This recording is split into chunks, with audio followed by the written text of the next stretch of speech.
All right, I'm end up bringing this into 2 segments. So for Love, just hit me with a yes or no. Is Kevin Love back on the Cavs to start the year next year?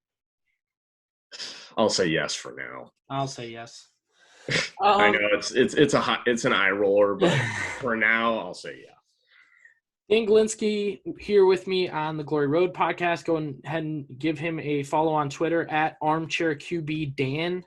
And stay tuned with him. Stay tuned with myself at Third BB on really Cavs stuff coming out this summer. I know Dan retweets all the King James Gospel stuff. Cavs are set for obviously a higher pick. So, Dan, let's talk Kevin Love for a second. We jumped in. We both think he'll be back.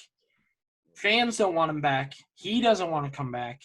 Media doesn't want him here. Nobody wants him here.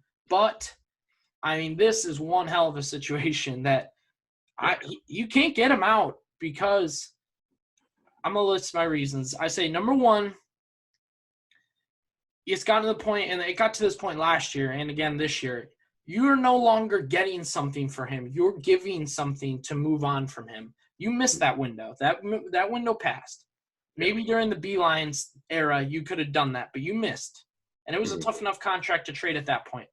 Number two, I said Dan Gilbert's having health problems. He doesn't have enough health problems that he's going to let Kobe Altman spend another $30 million to buy a guy out because – and this was a misconception for myself. I thought buyouts worked like you come to a middle agreement and you buy out at 10 or 11, and it appears it's in the contract. If you want to buy me out, this is what it is. I think they can negotiate it, but Drummond had a $28 million contract. They bought him out at $27.5. So, I mean, whatever. They're not going to do that for Love. They're not going to do another they have to do what? Probably 28 or 29 to get him out of a 33. It's too hard to move. You're not going to get anything, and you have to give up a ton to move on from him. And a cut and release, I'm sure, is the same. I think it's just going to cost you. It's crazy, right, Dan? You're not going to be able to get rid of this guy that everyone wants to move on from him, including himself. Well, it's tough. Basically, if they were to like waive and stretch him, which basically means it's over a 5-year period because he's basically it's like $60 million essentially. They could do that, or they could do where they have it 2 years and then they have to pay out basically like $30 million each year, like the face value. Right. Either way is tough. I think this year, I'd rather them waive and stretch him personally, just because it's at least something you can budget out. And this is a team that wants to try to make the plan.